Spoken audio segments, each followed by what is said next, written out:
Hey guys, Don Brown, Chuck Timbrook, and the rest of the veterans group here. We're in the House of Blackout. God bless our veterans and God bless you for joining us. We want to welcome you. Tonight we had our Veterans Night Out.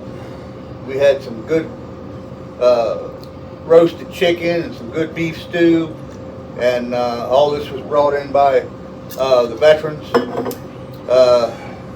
We had a good meal, didn't we, guys? We did, yeah. A good meal. Each veteran was responsible for bringing something in, and everybody ate good. And we're all about 10 pounds more now.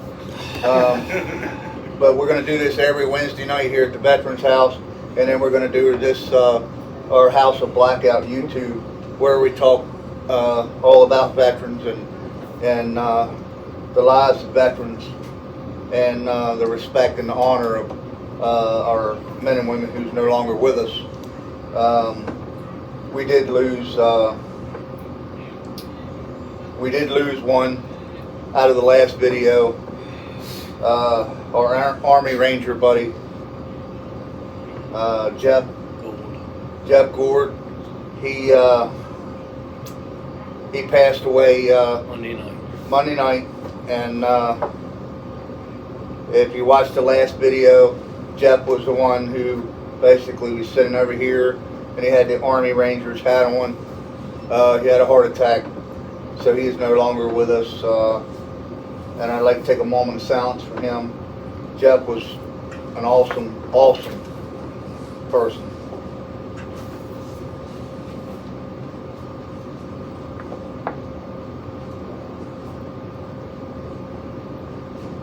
Rest in peace, Jeff. Rest in peace, you brother. will be missed, brother. That's right. Rest in Jeff, peace. Jeff was a quiet veteran.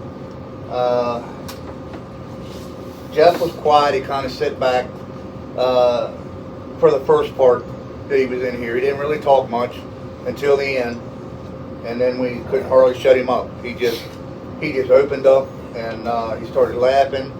He started carrying on. He started associating. And that's what this place is about. And he started really socializing with everybody, and he really opened up and become one of the family.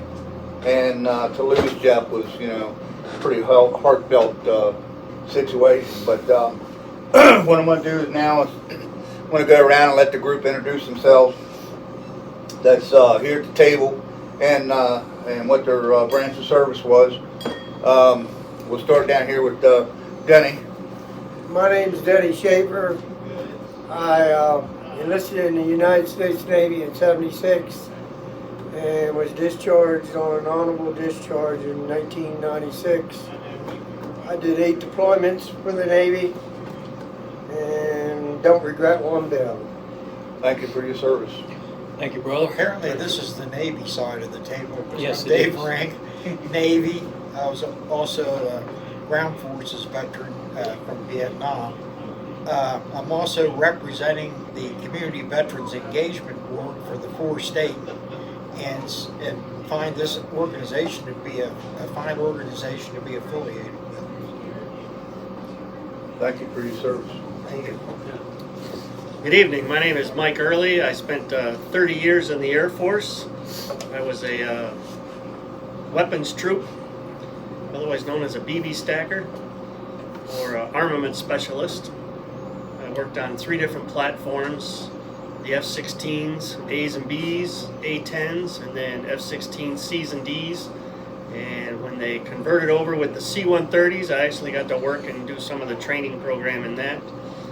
Did 8 overseas AEFs, OIFs, and all that stuff from 97 to 2015. Don't regret any of it. Was proud to have served. Thank you for your service. Thank you for your service. Service, brother. Thank Mike. you. My name's Mike Cotter. I'm United States Air Force. 1969-70, a long time ago. Remember some I don't. But it's all good. I'm still sitting here, and I guess that's what really matters. And sitting here with my brothers.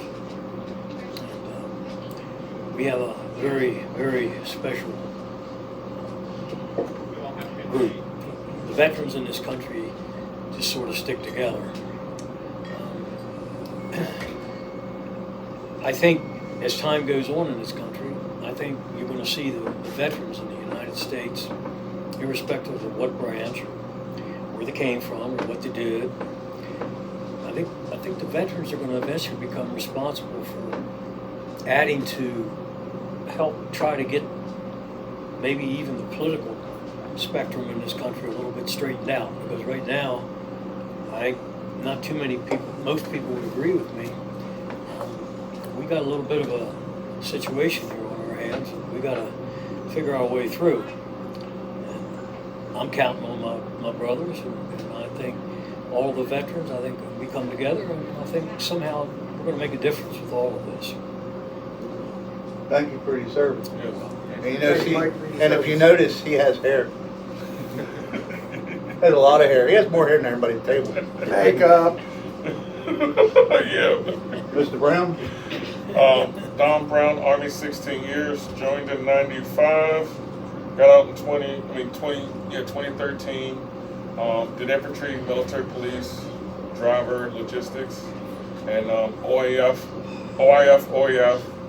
and I just like to thank everyone sitting around the table from the eras before me, because it was them who paved the way for me. In the Army, hey, there's only a few things, my drill sergeant says, only a few things is green. Money, my uniform, and grass. Don't mess neither one of those up.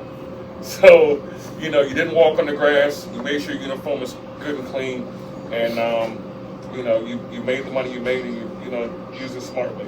But I thank all Vietnam veterans, all World War II veterans, and the guys before that, because without them marching on the mall, I wouldn't have the VA benefits I have now. And that was because of you guys. And there's my hat go off to all you guys, because without you, there would be no me. It really wouldn't be. You know, because I looked up to you guys and said, you know what, this is why I want to join the service. You know, my granddad did Korean War, did Vietnam. He never talked about it. But as soon as me and my two brothers went to Iraq and Afghanistan, we came back, he called us all up, hey, come to the house. The basement was his little domicile, his man cave. We sat down there, drank 2 shots of Jameson, and didn't say not one word. And we felt, the brothers, my other siblings felt like we were like initiated. And of course, he's our granddad, he's gonna love us, but this was a different type of love. It was a brotherhood, like, okay, now you're equal, yeah, a bond, and we're equal. You know, just for that moment, it was just wonderful. And we didn't have to say a word. You know, we all came back, and I wouldn't change anything, not one thing. I would still do all my 4 tours again if I had to. It's just because the camaraderie, and of course the military, quote unquote, don't show you love, but the camaraderie is our form of love. It is our form of caring, because we have the honor, the dignity, the integrity, the selfless service. And we just don't see race, color, creed. Everyone's uniform is green. You know, that's just the way it's been since the beginning of time. And, you know, when I joined, that's what was instilled in me, and hopefully they keep that going. And like Mike said, you know, maybe it's time for the veterans to step up, and, you know, as they said, we fight foreign and domestic. Now it's time for the domestic. We see it wrong. Let's go ahead and do what we got to do and make our community great, make our county great, make our state great, no matter where you're at. And that's all that matters. You know, we have a core values that no matter what branch you're in, the core values are basically the same at the end of the day. And, you know, around this table, we have 3 different branches right here, right around the table. And it's great, and it's just, I just love to be around you guys. Oh, I want to mention one thing.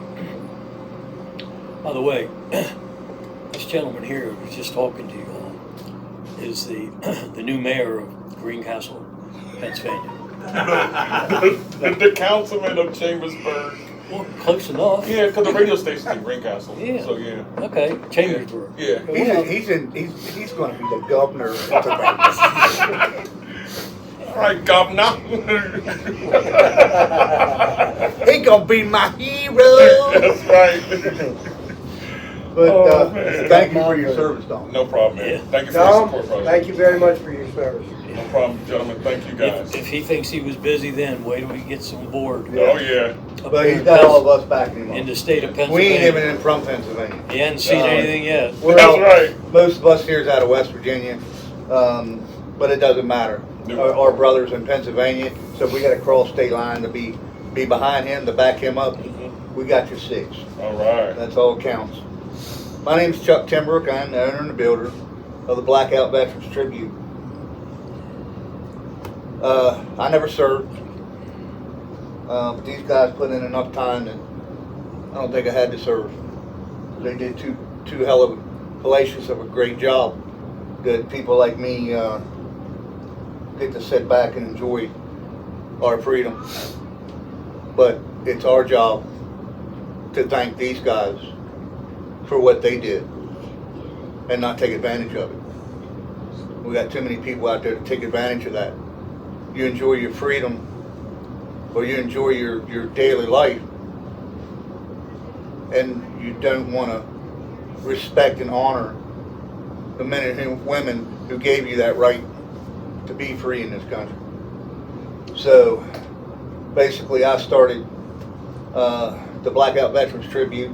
You can Google that. Go to Google, Blackout Veterans Tribute, to tell you more about the program.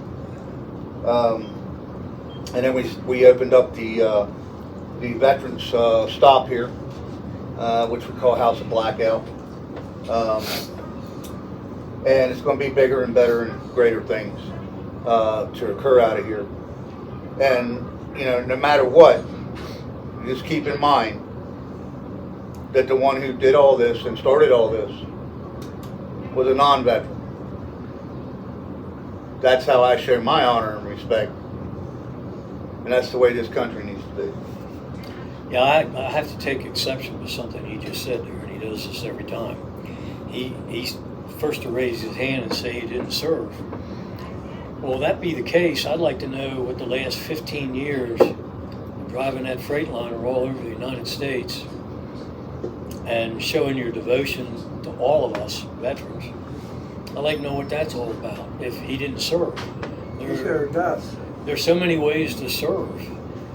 It's not just one way.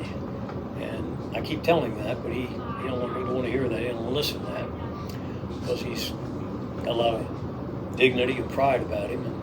But if I were going to pick a hero in my life, somebody I could really look up to and say, it all comes from the heart. Ain't no BS with it. It all comes from inside. Chuck Timbrook right there. Because it's easy to look up to a person like him. Okay, there are a lot of people out here in this country today that they talk one thing and then they do something else, and then they say something and then they turn around and do something else. Things that are applied to the veterans in this country have to be from the heart. It's either sincere and genuine, or it's not. There's no part of it that one could consider selfish. It's unselfishness. It comes from somebody like Chuck. And so I just want to thank him like I've thanked him, I guess, 100 times in the past couple of years for what he's done. And I want to include his beautiful wife, Patty. She's been right on his hip riding around that big Freightliner with him to a lot of these tours and all the parades he's been in. That truck's done a couple 100,000 miles. And he just brought the truck back after a 13-state tour of the southern states, which encompassed about 2,600 miles altogether. And we planted a flag for each of the 13 veterans and the young people that never made it back from Afghanistan recently. And it was quite a tour. And on two of the flag plantings where we planted the flags, the mother of one of the young soldiers was there, and Chuck presented not only the mayor of the city a flag, but he presented the same flag to the mother. And I was fortunate enough, of course I'm too old, I had to stay here in mine shop, stay home where you belong. And so I did, and then when they got back, they still had 2 flags to plant, and I got to go to the one up in Greencastle, Pennsylvania. And it's sort of, I guess of all the things that I've witnessed here since I kind of got on board with Chuck 4 months ago was we were up in Greencastle. We were at the American Legion, and the mayor was there, and he had done a little talk, and Chuck got up and said a few words, and I said a few words, and then there was an older couple sitting at his table with him, and when I say older, I'm not as old as me, but you know, an elderly couple, and he asked them to come up and stand behind him, and he introduced them, and this mother and father were the mother and father of one of the other soldiers that young people never came home. And I won't forget this. It'll be a long time since I forget this one. After Chuck and I finished talking to the American Legion, and it was quite full. I mean, there was a lot of people in that Legion that day. A lot of soldiers, and wives, and families, everybody. I walked over and I introduced myself to the mother of this young man. And I said, ma'am, I just want you to know you have my heartfelt sorrow, my deepest sympathy of what happened to your son. And she looked at me and she acknowledged me, and I further said to her, I said, I know how hard this has been on you. I said, but you know, there will be a day of reckoning for all of us. Your son will be recognized for the sacrifice he made. Of course, she started to cry, and I started to cry. I need to man up a little once in a while, I guess. But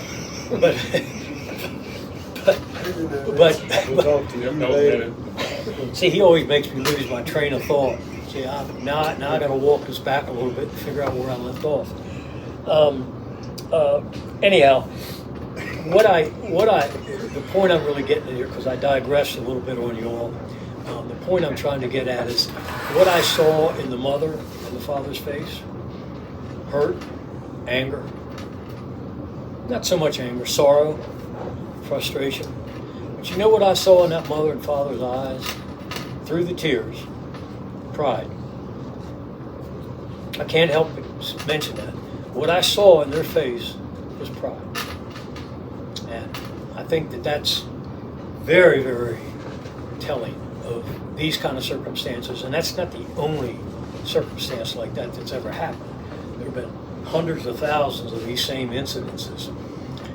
And yes, one soldier lost his life. But there are 150 people in that downline from him and the families. They'll never be right again. They'll suffer until the day they leave this earth. And so I guess my question would be, why would anyone not think highly of the veterans in this country and place a lot of credence and thoughtfulness and care about what the veterans in this country have gone out of their way to do? And I wanted to share that with you all because that was my eyes looking into hers and her husband's. And I saw what was in their face. And I really did. And so I'm going to leave it at that. But I thought I would mention that and hope I haven't covered too many bases. So there's no basis for anybody else here to cover. But, no, you did great. That's all, folks. We'll see you next week.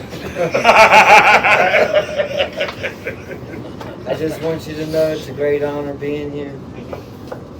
And a little closure each day for these kind of people is great. And they also have a crisis line here. And it's a great honor for me to be here working for you two. Tommy works real hard around here. Yes. Tommy to help Chuck and I. He's always around to help. Tommy helps around here, and Tommy has been a blessing. Yes, he has. Naomi had fought in the Korean War. About as far as I got was Boy Scouts. Salute! There you go. Again, one more time, that goes to prove that there are millions of ways people in this country can continue to serve the good, the whole, the good of the whole. There's so many things that people can be involved in. When I got out of the service in 1970, I sort of was kind of fed up myself with it. I kind of felt like I'd maxed out on everything. And I I took a little break for about 3 decades. Then, lo and behold, when I moved up here to West Virginia, I met Chuck and his wife Patty about, I think, 4 years ago.